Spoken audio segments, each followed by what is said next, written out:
പരമകാരുണികനായ ശ്രീനാരായണ ഗുരുദേവ തൃപാദങ്ങൾക്ക് മുന്നിൽ പ്രണാമം. ശ്രീനാരായണ ഗുരുദേവ തൃപാദങ്ങളാൽ വിരചിതമായ സദാചാരം എന്ന കൃതിയിലെ രണ്ടാമത് ശ്ലോകത്തിൻ്റെ പഠനത്തിലേക്ക് നാം പ്രവേശിക്കുകയാണ്.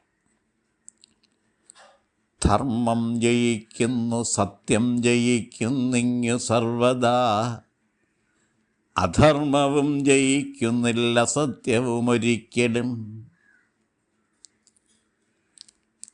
ധർമ്മം ജയിക്കുന്നു, സത്യം ജയിക്കുന്നിങ്ങു സർവദാ, അധർമ്മവും ജയിക്കുന്നില്ല സത്യവും ഒരിക്കലും. ഈ ശ്ലോകത്തിൻ്റെയും പദാനുപദാർത്ഥങ്ങൾ വിശദീകരിക്കേണ്ട ആവശ്യമില്ലാത്തതുകൊണ്ട് ശ്ലോകാർത്ഥം സംക്ഷേപിച്ച് പറയുന്നു.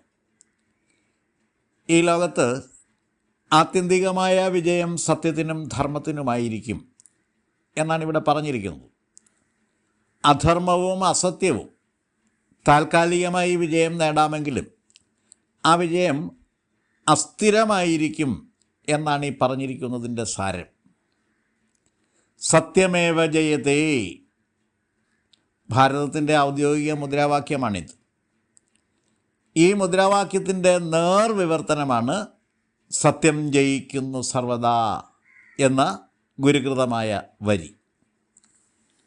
മുണ്ടകോപനിഷത്തിലെ സത്യമേവ ജയതേ നാനൃതം സത്യേന പന്ഥാ വിദദോ ദേവയാനഃ യേനാക്രമന്ത്യ ഋഷയോ ഹ്യാപ്തകാമ യത്ര തത് സത്യസ്യ പരമം നിധാനം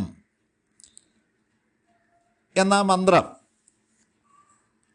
പറയുന്നത് സത്യം തന്നെ വിജയിക്കുന്നു, അഥവാ സത്യം മാത്രം വിജയിക്കുന്നു. അനിർതം, അതായത് അസത്യം വിജയിക്കുന്നില്ല. ദേവയാനമാകുന്ന പന്ഥാവ്, അതായത് സത്യമാർഗം സത്യത്താൽ വിസ്തൃതമാക്കപ്പെട്ടിരിക്കുന്നു. ഈ പന്ഥാവിലൂടെ സഞ്ചരിച്ച് കാമങ്ങളെയെല്ലാം പ്രാപ്തമാക്കി കഴിഞ്ഞവരായ ഋഷിമാർ സത്യത്തിൻ്റെ ആ പരമമായ വിശ്രമസ്ഥാനത്ത് എത്തിച്ചേരുന്നു.